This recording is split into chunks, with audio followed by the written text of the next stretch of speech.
परम पूज्य श्री साहिब जी, मंगलमय पूजनीय संत समाज,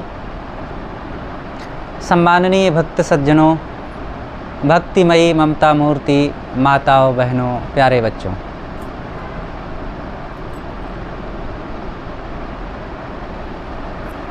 आत्म ज्ञान बिना नर भटके, कोई मथुरा कोई काशी, पानी में मीन पियासी, मुहि सुनि सुनि आवे हाँसी। सदगुरु कबीर का ये प्रसिद्ध भजन है, आप लोग सुने होंगे, याद भी होगा, गाते भी होंगे कुछ लोग। आइए इसी एक दो पंक्तियों पर थोड़ी सी कुछ चर्चा करते हैं। आत्म ज्ञान बिना नर भटके, ये आत्मज्ञान के बिना संसार में सर्वत्र भटकाव है, सभी मनुष्य भटक रहे हैं। इसलिए इस ज्ञान की उपलब्धि सबको करना चाहिए। वैसे तो बहुत ज्ञान है संसार में और सब खूब ज्ञानी भी हैं, लेकिन इतना ज्ञानी होते हुए भी सब दुखी हैं। दुख भी कम नहीं है, ज्ञान भी कम नहीं है। तो क्या साहब का ये कहना गलत है कि ज्ञान के बिना सब भटक रहे हैं? ज्ञान तो है, लेकिन जो ज्ञान चाहिए वह ज्ञान नहीं है, इसलिए दुख है। कौन सा ज्ञान की जरूरत है? वो ज्ञान आत्मज्ञान, विवेक ज्ञान चाहिए। चाहे जितना आप राजनीति का ज्ञान प्राप्त कर लें, वकालत इंजीनियरिंग का ज्ञान प्राप्त कर लें, इतिहास गणित भूगोल विज्ञान का ज्ञान प्राप्त कर लें, लेकिन ये ज्ञान दुख नहीं मिटने देता। ये ज्ञान और बल्कि दुख बढ़ा देते हैं। दुनिया के चीज़ों को आप जितना जानेंगे, आपकी इच्छाएं बढ़ जाएंगी, कामनाएं बढ़ जाएंगी, लोभ लालच बढ़ सकते हैं, राग द्वेष बढ़ जाएंगे। और जब इच्छाएं कामनाएं लोभ लालच बढ़ेंगी तो दुख घटेगा कि और बढ़ेगा? और बढ़ जाएगा ना। तो जिस ज्ञान से हमारे मन का अज्ञान मिटे, लोभ लालच खत्म हो, राग द्वेष खत्म हो, मोह आसक्ति खत्म हो, अहंकार खत्म हो, वह ज्ञान सबको प्राप्त करना चाहिए। और वह है आत्मज्ञान। भौतिक ज्ञान नहीं, देह का ज्ञान नहीं, आत्मज्ञान। आत्मा क्या है? हम लोग रात दिन इस देह के पीछे दीवाने बने रहते हैं। देह ही सत्य है, देह ही असली चीज़ है। देह को खिलाओ पिलाओ, इसी को मजबूत बनाए रखो, इसी को पहनाओ ओढ़ाओ, इसी को सजाओ और इसी को तमाम रंग रोगन लगाकर श्रृंगार करके खूब दिखाओ। और देह के रहने के लिए अच्छा खूब बिल्डिंग बना लो और खूब कपड़ा खरीदो, इसके लिए सुंदर सी गाड़ी कीमती खरीदो, तब सुख मिलेगा। और ये खूब हो रहा है। धनियों के पास रुपयों की कमी नहीं है और वो खूब रुपए के बल से गाड़ी, कपड़ा, मकान, चीज़ें और अनेक शारीरिक सुख सुविधाएं खूब ले आते हैं। तो क्या वे सुखी हो गए? क्या उनका दुख मिट गया? क्या उनकी पीड़ा, उनका शोक संताप समाप्त हो गया? उनके मन का बंधन और जन्म मरण का प्रवाह क्या खत्म हुआ? नहीं खत्म हुआ। सब दुखी हैं, बल्कि और ज़्यादा राग द्वेष में उलझे हैं, और ज़्यादा उनका मन चंचल है, और ज़्यादा भोगों में डूब करके, उन्मत्त हो करके, दीवाने पागल बन के भटक रहे हैं। देखो, ये देह, ना देह के बल से दुख मिटेगा और ना विद्या के बल से, ना धन के बल से, ना परिवार के बल से और ना और किसी बाहरी बल से। दुख मिटता है केवल आत्मबल से, ज्ञान के बल से। हमारी परंपरा में एक महान संत हुए हैं सदगुरु विशाल साहब। उन्होंने कहा, गुरु जी के ज्ञान अभय करो मन का। गुरु ज्ञान से मन को निर्भय करो। गुरु ज्ञान नहीं होगा, गुरु ज्ञान का मतलब कैसो कोई गुरु मिल जाए वो जो बताए दे, कान में कर दे कुर, तुम चेला हम गुर, और धोती रुपया धर, मर चाहे तर, ऐसे गुरु से काम नहीं बनेगा। विवेकी गुरु चाहिए, वैराग्यवान गुरु चाहिए, आत्मज्ञानी गुरु चाहिए, त्यागी गुरु चाहिए। और ऐसे गुरु से जो फिर विचार मिलेगी, जो प्रेरणा मिलेगा, जो आदर्श मिलेगा, जो उनके मुखारबिंद से आशीर्वचन निकलेंगे, और फिर हम उनको अपनावें, उनके प्रति श्रद्धा रखें, तब फिर हमारा दुख मिटेगा। क्योंकि फिर वे बताएंगे कि संसार में आसक्ति ना बढ़ाओ। ये आसक्ति बढ़ा के तो सारा दुख है। पहले व्यक्ति जन्म के थोड़े दिन बाद से वो पढ़ना लिखना शुरू करता है और तमाम जानकारियाँ शुरू करता है, और इतनी जानकारियाँ बढ़ाया, अपने मन को इतना चारों तरफ फैलाया, अचंचल किया, राग द्वेष में उलझाया, और मोह माया बढ़ाया, और मन को खूब राग द्वेष अहंकार आसक्ति में खूब डुबाया, और डूब करके अब अशांति पाया, दुख पाया, चंचलता पाया। अब सोचता है ये दुख कैसे मिटे।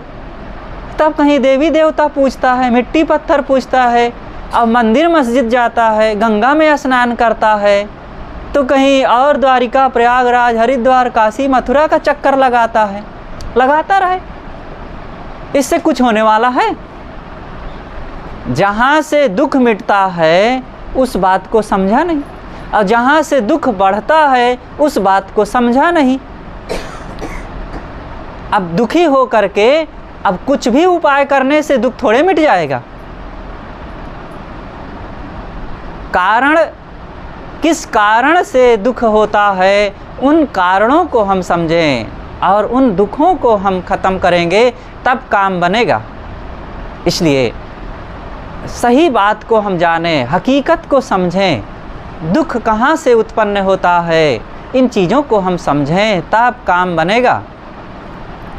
बिना इन दुखों को हम समझे, किन कारणों से कैसे हमारे मन का अज्ञान मिटेगा, राग द्वेष कैसे मिटेंगे, इन बातों को अगर हम समझेंगे नहीं तो चाहे जितना हम चीज़ों को उपलब्ध कर लें, रुपए को बढ़ा लें और चीज़ें बढ़ा लें, हमारे मन की व्यथा नहीं मिटेगी। इसलिए सद्गुरु कबीर साहब के इन वचनों को हमें ध्यान देना चाहिए। आत्मज्ञान बिना नर भटके। आत्मज्ञान क्या है? एक तो होता है शरीर का ज्ञान और दूसरा होता है आत्मज्ञान। ये दोनों के भेद को सबको जानना चाहिए। सबसे पहले तो हम लोग यही माने रहते हैं कि हम शरीर हैं। क्या हम आप सब लोग शरीर हैं? शरीर नहीं है। शरीर से अलग हम आत्मा हैं, अविनाशी आत्मा हैं। इन चीज़ों को हमें समझना चाहिए। हम लोग बस ये रुपया, ये पैसे, ये चीज़ें, ये धन, इनके बारे में हम ज़्यादा मन को लगाए रखते हैं। लेकिन ये भौतिक उपलब्धियां हमें सुख देने वाली नहीं हैं। चाहे जितनी ये बाहर की सुविधाएं बढ़ जाएं, लेकिन जब तक हम आत्मा को नहीं जानेंगे तब तक हमारे मन की पीड़ा, मन का शोक संताप ये ख़त्म नहीं होगा। तो सद्गुरु कबीर कहते हैं आत्मा को जानो। आत्मा क्या है? आत्मा नाम की कोई चीज़ है कहीं? वो दिखने की चीज़ नहीं है। सबके अंदर में वो आत्मा बैठा हुआ है। वो देखो, उसी के रहने से यह शरीर चलता फिरता है, उसी के रहने से हम लोग बोलते हैं, खाते पीते हैं, और उसी को हम लोग नहीं जानते हैं। अब देह को असली चीज़ माने हैं। देह असली चीज़ नहीं है। देह नासमान है, देह क्षणभंगुर है, और देह ही बदल जाती है। देह का जन्म हुआ, देह ही बूढ़ा हो जाता है। इस देह में एक आत्म तत्व है जो नित्य है, जो अविनाशी है, जो शाश्वत है। उस चीज़ को हम समझ नहीं पा रहे हैं। देह को ही हम सच माने हैं, लेकिन देह से अलग एक आत्म तत्व है और उसी के लिए हम उसी को आत्मज्ञान कहते हैं। तो हम लोग इन चीज़ों को हम समझें। सार और असार की हकीकत को जब तक हम जानेंगे नहीं, तब तक हमें लगेगा कि ये उपलब्धियां ही सच हैं। वास्तव में देखो, जब तक हम आत्मा को नहीं समझते हैं, ये देह को सच मान कर इसी से मोह करते हैं और इसी का अहंकार करते हैं। देह का अहंकार करना बिल्कुल बेकार है।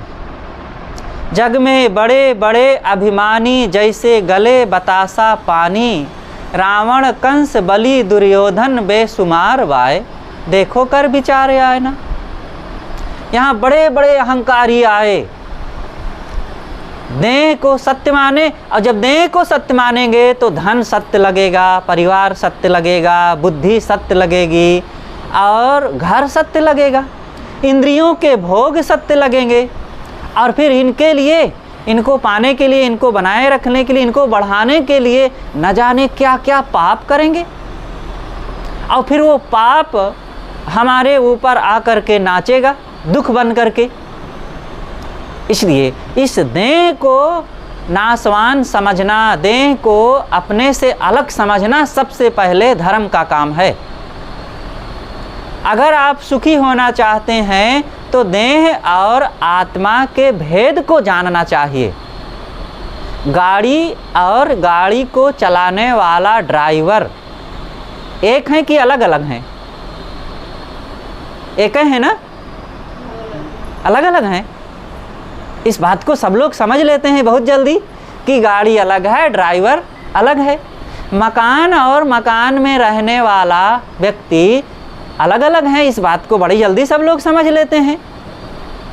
लेकिन देह और देह में रहने वाला आत्मा, इस बात को समझना बड़ा कठिन होता है। इसको क्यों नहीं समझते हैं? और जब तक इस भेद को नहीं समझेंगे, इस बात को नहीं समझेंगे, तब तक दुख नहीं मिटेगा। देह अलग है, आत्मा अलग है। आत्मा के रहने से यह देह चलता है, उठता है, बैठता है, बोलता है, हंसता है, रोता है, देखता है, सुनता है। और आत्मा ना रहे तो किसी के शरीर से आत्मा निकल गई हो और फिर उसके मुख में ले जाओ रसगुल्ला डालो और फिर पूछो, वो बताएगा कुछ?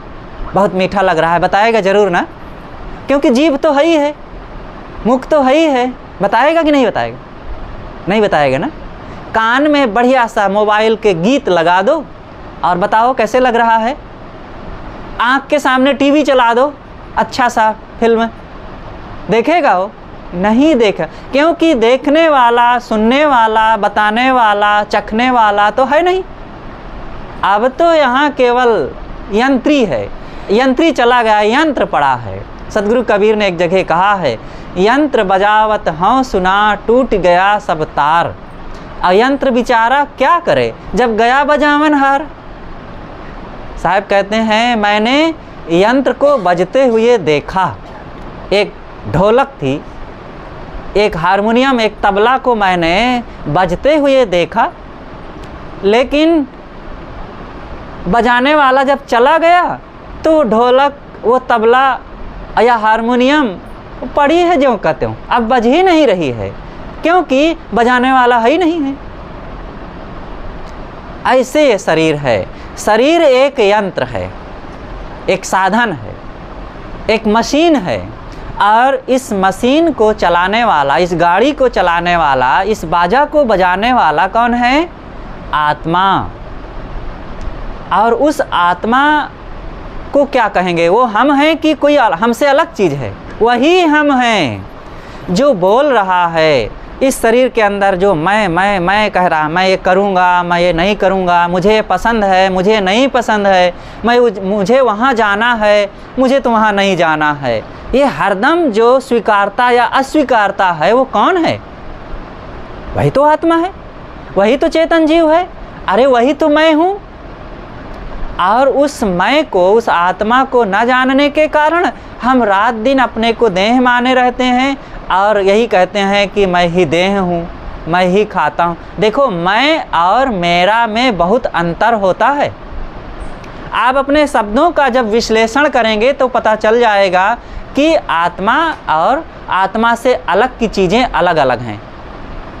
जैसे मेरा घर, मेरा बर्तन, मेरी गाड़ी, मेरे कपड़े, मेरा कान, मेरा नाक, मेरी आँख, मेरे हाथ पैर, ये मेरा जहाँ लगा, मेरा का मतलब ही होता है मैं से अलग जो होता है वही मेरा होता है। मतलब जैसे आत्मा के लिए आप नहीं कह सकते हैं मेरी आत्मा, अरे मैं खुद हूँ, मेरी क्या उसमें लगाना है, मैं खुद हूँ ना। लेकिन चीज़ों के लिए मेरी चीज़ें कहना पड़ता है। तो चीज़ें जहाँ मेरी लगा वो अलग है। तो इसलिए इस बात को सदैव सबको ये विवेक रखना चाहिए, सावधानी रखना चाहिए कि मैं शरीर नहीं हूँ, क्योंकि मेरा शरीर है। मैं जवान नहीं हूँ, क्योंकि मेरी जवानी कही जाती है, मैं जवान नहीं कहा जाता। आत्मा के लिए कोई कहता है क्या कि मैं जवान हूँ?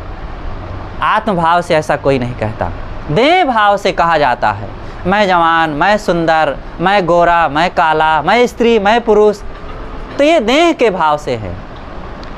इसलिए सब माताएं बहनें भी इस बातों को समझो। और इसके लिए जब सत्संग करोगे, सद्ग्रंथ पढ़ोगे, विवेकी पारखी संतों की संगत में आओ जाओगे, तब बात समझ में आएगी। नहीं तो कितने ऐसे सत्संग में हो, ओ हरे रामा हरे कृष्णा, बस इतना ही कह देंगे, ढोल बजा लेंगे, मजीरा बजा लेंगे, गा लेंगे, सांवरिया वाले की याद कर लेंगे और पता नहीं क्या क्या बजा गा के बस काम खत्म हो गया धर्म। लेकिन असली धर्म है कि इस शरीर में रह रहे आत्मा को समझना और शरीर के क्षणभंगुरता को समझना। शरीर नाशवान है। देखो, क्षण में कब क्या हो जाए कौन जानता है। और देख रहे हैं आप लोग, ये कोई ऐसा नहीं है कि बहुत कठिन और गूढ़ बात है, महाराज ये बात समझ में नहीं आती है। सबको समझ में आ रहा है। रोज़ सूचनाएं मिलती है, अमुक का एक्सीडेंट हो गया, ख़त्म हो गया। तो कहें अरे हम तो अभी देखे थे, वो तो अभी अभी घर से निकले थे, कैसे हो गया? अब कैसे हो गया? हो गया, बस उनका समय समाप्त हुआ, हो गया। अमुक का हार्ट अटैक हो गया, आपने सुना? अरे कल तो उनसे बात किए हैं फ़ोन पर, कैसे हो गया? अमुक को करंट लग गया, अमुक गिर पड़े छत से, अमुक को किडनी फेल हो गई, अमुक को और कुछ हो गया, लकवा लग गया। ये आए दिन घटनाएं घट रही हैं। कठिन नहीं है समझना, लेकिन अपने लिए हम नहीं सोचते हैं। उनका हो गया तो हो गया, हमारा अभी थोड़े हो जाएगा। सब मर जाए पे हम नहीं मरबे, यह अहंकार भरोई रे। ये बड़ा सबके अंदर में अहम भाव भरा है, देह भाव भरा हुआ है कि सब चले गए तो चले गए, हम थोड़े चले जाएंगे। हमारा भी वही शरीर है। अचानक काल अचानक सबको मारे, बाल वृद्ध ना तरुण विचारे। अचानक हो जाता है। इसलिए भजन करो। और भजन करना क्या है? मंदिर में चले जाना, घंटी बजा लेना भजन नहीं है। और जल उछाल करके मंत्र पढ़ लेना भजन नहीं, माला फेर लेना भजन नहीं है, छापा तिलक रामनामी चादर ओढ़ करके और कुछ जाप कर लेना भजन नहीं है, गंगा स्नान भजन नहीं है। भजन है आत्मशोधन। अपने स्वभाव को सुधारो, अपने वाणी को सुधारो, अपने कर्मों को सुधारो, अपने संस्कारों को पवित्र करो और देह से अपने आप को अलग समझ करके देह भाव को त्याग करो, आत्म भाव को मजबूत करो। ये भजन है। इसके लिए मेहनत पड़ती है। देह के व्यवहार के लिए मेहनत पड़ती है और भजन के लिए भी मेहनत पड़ती है, और दोनों में लोग आलस करते हैं। आज जिधर देखो देह की सुविधाएं तो सबको चाहिए, लेकिन मेहनत करना नहीं चाहते। बैठे बैठे जो काम हो जाए वो असली काम है। पसीना ना बहाना पड़े, पसीना बहाओ। आज जिधर देखो समाज में कितना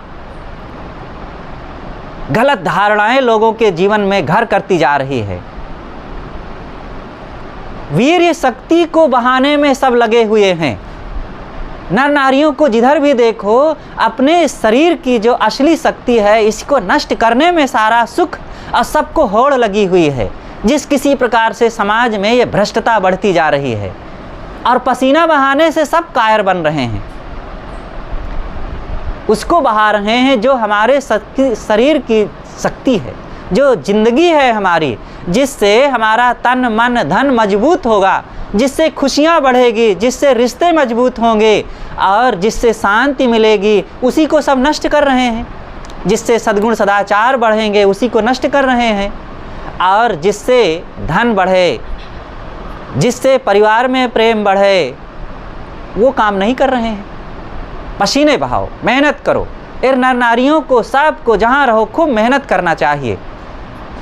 तो मैंने अपनी चर्चाओं को शुरू किया था कि आत्मज्ञान को बढ़ाओ, आत्मज्ञानी बनो, आत्मसंयमी बने, सदाचारी बने और ज्ञानवान बने, बोधवान बने और अपने जीवन को सदाचारमय बनाओ और अपने रहन सहन को, खान पान को, चाल चलन को मजबूत बनाएं।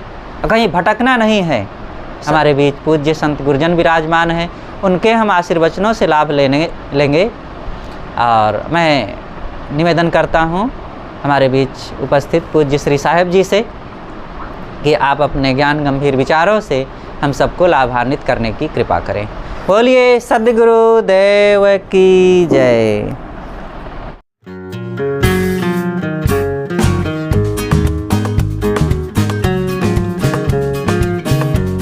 परम पूज्य साहिब जी, वंदनीय संत समाज, सत्संग प्रेमी सज्जनों, माताएं बहनें,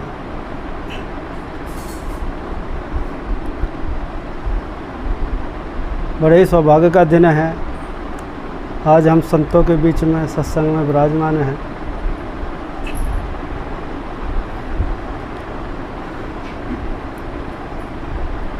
अभी साहिब जी की जो भी हम चर्चा सुन रहे थे, बड़ी गंभीर चर्चा थी। वास्तव में आज जो जीवन में जो दुख हैं, तकलीफ़ें हैं, वो अज्ञान की वजह से हैं। जैसे रात्रि में आदमी जब चलता है तो बहुत ठोकरें खाता है, क्योंकि रास्ता ज्यों का त्यों दिखाई नहीं देता, और जब प्रकाश हो जाता है सब कुछ दिखाई देता है। और हम जो कठिन जगह होती है, गलत जगह होती है, उससे हम बच बच के चलते हैं। इसी प्रकार अज्ञान जो है ये सारे दुखों की जड़ है। अज्ञान का मतलब होता है जैसा है वैसा ना जानना और कुछ का कुछ मान लेना। इसीलिए तो हम पूरे जीवन लगा हो जाता है, चलते रहें, अपने मन के अनुसार कर्म कांड भी करते हैं, हम पहुंच कहीं नहीं पा रहे, क्योंकि हमने रास्ता तो चलना शुरू किया मगर विवेक युक्त नहीं किया, परंपरा के अनुसार चलना शुरू कर दिया हमने। जैसे लोग आगे वाले चल रहे हैं, पीछे पीछे ही वैसे हम भी चलने लग जाते उन्हीं के पीछे पीछे। तो हर जगह अपना विवेक लगाने की ज़रूरत है। जब तक हम अपना विवेक नहीं लगाएंगे तब तक इस दुखालय संसार से छूटना मुश्किल है। और सबसे बड़ी तो बात यह है कि ये केवल मनुष्य शरीर में हो सकता है। दुखों की निवृत्ति केवल मनुष्य शरीर में, बाकी तो जितनी खानियाँ हैं सिर्फ भोग भूमिका हैं, सिर्फ वहाँ भोग भोगे जाते हैं, वहाँ दुख मिटता नहीं है। और जिसके जीवन में साधु गुरु मिल गए हैं, सत्संग मिल गया, यथार्थ समझ मिल रही है यहाँ पर, ये तो और भी आदमी के सौभाग्य बन जाता उसका। तो आज हमें अवसर मिला है कि अपनी आत्मा का ज्ञान प्राप्त करें, और आत्मज्ञान के अभाव में जीव बहुत दुख पा रहा है। ये साहब ने कहा, बहुबंधन से बांधिया एक बेचारा जीव, की बल छूटे आपने कीरे छुड़ावे पीव। बहुबंधन से बांध दिया एक बेचारा जीव। इस जीव को पता नहीं कितने प्रकार के बंधनों से बांध दिया गया है। कहीं जाति से बांध दिया गया, कहीं गोरे से, कहीं काले से, कहीं ऊंच से, कहीं नीच से, और तरह तरह के आडंबर से, ईश्वर परमात्मा से, देवी देवताओं से, भूत प्रेतों से तमाम बंधन थोप दिए इसके ऊपर, और बेचारा भटक रहा उनमें। और ये बिना विवेक के जो समझ में नहीं आता है कि हम हैं क्या। जब विवेक जागृत होता तब जो सारा का सारा जो ऊपर का कचरा है वो सब साफ हो जाता है। तब हमें लगता है ये तो हमने बेवजह ही थोप रखे अपने ऊपर, और बेवजह हम इनसे घबरा रहे हैं, जो कि है ही नहीं, जिनका अस्तित्व ही नहीं है, जिनको हमने देखा ही नहीं, और उनका डर हमारे अंदर बैठा हुआ है। ये डर तब तक नहीं निकलेगा जब तक हमारे अंदर यथार्थ समझ नहीं आएगी। तो जी साहब ने कहा कि बहुबंधन से बांध दिया एक बेचारा जीव, एक बेचारे जीव को बहुत प्रकार के बंधनों से बांध दिया। की बल छूटे आपने, क्या तो या तो तय विवेक कर ले। कई लोग होते हैं कि उनके अंदर कभी कभी अपने अंदर ज्ञान जागृत हो जाता है। जैसे आपने कभी सुना हो, भागवत में कथा आती है, पिंगला वैश्या थी, वो अपने घर के आगे बैठी थी, रोड पर ही उसका घर था। तो जब उधर से कोई व्यक्ति निकलता था तो वो दूर से ही आशा लगा लेती थी, उसको देखती थी कि ये ज़रूर आएगा हमारे पास में, ये आएगा तो हमको धन मिलेगा। अब वो व्यक्ति आता और उसके आगे से निकल जाता, आगे चला जाता। फिर वो निराश हो जाती कि मैंने इससे आशा लगाई थी, ये चला गया। फिर कोई आए उस रास्ते से, फिर उससे आशा लगा ले और वो भी आकर के चला जाए। ऐसे करते करते रात के 2 बज गए और उसको अंदर गिलानी हुई कि सारा संसार सो रहा है और एक मैं धन की आशा के कारण रात के 2 बजे तक जाग रही हूँ। हालांकि मेरे पास इतना धन है कि मैं जीवन भर कुछ ना कमाऊँ, कुछ ना करूँ तो मैं खा सकती हूँ, इतना धन था उसके पास में। मगर फिर भी एक धन की आशा के कारण रात के 2 बज गए, सारा संसार सो रहा है और मैं जगी पड़ी हूँ। उसके अंदर बड़ी गिलानी हुई, उसके अंदर एक ज्ञान जागृत हुआ। उसने कहा कि मैं अभी इस धन की आशा छोड़ती हूँ, और जाके कहते पलंग पर सोई तो उसको बहुत सुखद नींद आई। ऐसी कभी उसको नींद नहीं आई थी, बड़ी सुख की नींद सोई। और जब सुबह उठी तो उसके मुख से एक श्लोक उच्चारण हुआ, आशा ही परम दुखम निराशा ही परम सुखम। कि आशा सबसे बड़ा दुख है। जब तक मेरे को आशा धन की लगी थी तब तक रात के 2 बजे तक जगी पड़ी थी। अब मैंने आशा त्याग दी, आज ऐसी नींद आई कि उसका मैं वर्णन नहीं कर सकती। और तभी देखो जी श्लोक में इसने इतना बढ़िया, मान लो इसके अंदर है तो छोटा सा ही दुआ, मगर इसमें भाव बहुत बढ़िया है। आशा ही परम दुखम और निराशा ही परम सुखम। निराशा सबसे बड़ा सुख है। सदु कबीर साहब जी का तो यही है, जो तू चाहे मुझको छाड़ सकल की आस, और मुझे ही ऐसा होए रहे सब सुख तेरे पास। क्योंकि मेरे स्वरूप के अंदर इच्छाएं नहीं हैं, इच्छा सिर्फ मन के अंदर है, और वो भी हमारे अज्ञान की वजह से। आत्मा तो अपने आप में परिपूर्ण है, नित्य तृप्त है, उसे बाहर से कुछ चाहिए नहीं। मगर जो कुछ चाहिए होता है शरीर तक ही रह जाता है। वो जितना भी जो हम खाते पीते देखते सुनते हैं वो सब शरीर तक ही रह जाता है। मगर हम अपने स्वरूप को नहीं पहचानते, यही तो गलती हो जाती है। इसीलिए तो हमारे मन में बहुत आशाएं भरी रह जाती है। और हम जिस स्थिति में सुखी हैं तो हम अपनी वजह से हैं, दुखी हैं तो हम अपनी वजह से। इसमें किसी दूसरे का रोल नहीं है, हमारा ही रोल है ये सब कुछ। जब तक हम दूसरों को दुखों का कारण मानते रहेंगे तब तक हमारा दुख ख़त्म नहीं होगा। दुख हमारा तब ख़त्म होगा जब हम अपने को दुखों का कारण मानेंगे। किसान जैसी खेती बोता है वैसी उसको फसल काटनी पड़ती है। ठीक इसी प्रकार से हमने जैसा कर्म किया है वैसा हमारे रिजल्ट हमारे सामने आता है।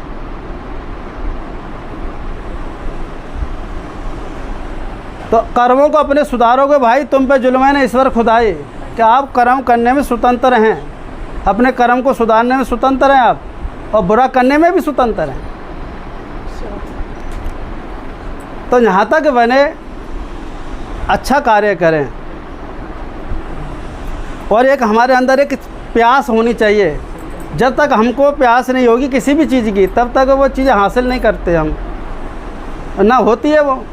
एक प्यास होनी चाहिए कल्याण की, हमें प्यास हो, दुख से छूटने की हमारे अंदर चाहना हो और तीव्र चाहना हो, तब जाकर के कहीं हम छूट सकते हैं। थोड़ी बहुत से नहीं होता बात। उसके लिए किसी भी क्षेत्र में आपको भाव से लगना पड़ेगा। उस क्षेत्र में कामयाब होना है, उसके अंदर आपको तन मन से भाव के साथ में लगना पड़ेगा, तब उधर कामयाबी मिलेगी। हम बाकी सारे काम को हम जानते हैं कि इनके अंदर जब तक हम नहीं करेंगे, विद्या नहीं पढ़ेंगे, तब तक हमें डिग्री प्राप्त नहीं होगी। मगर सबसे बड़ा है कि जो कल्याण की हम जो डिग्री लेना चाहते हैं, कल्याण करना चाहते हैं, उसमें हमेशा हमारा आधा अधूरा मन रहता है, पूरा मन नहीं रहता। उसके लिए कभी समय मिल जाएगा तो चलेंगे, नहीं मिलेगा तो नहीं जाए। और कहीं से संसारी काम के लिए आदमी चाहे कर्जा भी लेना पड़े ना तो भी जाएगा। और अपने कल्याण के लिए, अपने लिए हर आदमी सबसे ज़्यादा अपने आप का दुश्मन है तो खुद है। इसे साधु विशाल साहन का अपने आप है शत्रु, सब अपने आप है मित्र। हर आदमी अपने आप का शत्रु भी है और अपने आप का मित्र भी है। जब अपने को सत्संग में जोड़ देता है, आत्मशोधन करता है, आत्मचिंतन करता है, तो जो अपने आप का मित्र हो जाता है। अपने आचरणों का सुधार करता है जो अपने आप का मित्र है। और जब अपने आचरणों का सुधार नहीं करता है और आत्मचिंतन नहीं करता है तो जो अपने आप का शत्रु हो जाता है। तो इसलिए ये सारा काम मनुष्य शरीर में हमको यहीं हो सकता है। ये कल्याण का अवसर यहीं मिला है हमें। एक हर आदमी को एकदम गोल्डन चांस मिला है। इसका जहाँ तक बने लाभ ले लें समय रहते रहते तो बहुत अच्छा रहेगा। तो मैं यहीं अपनी वाणी को विराम देता हूँ। बोले सतगुरुदेव की जय।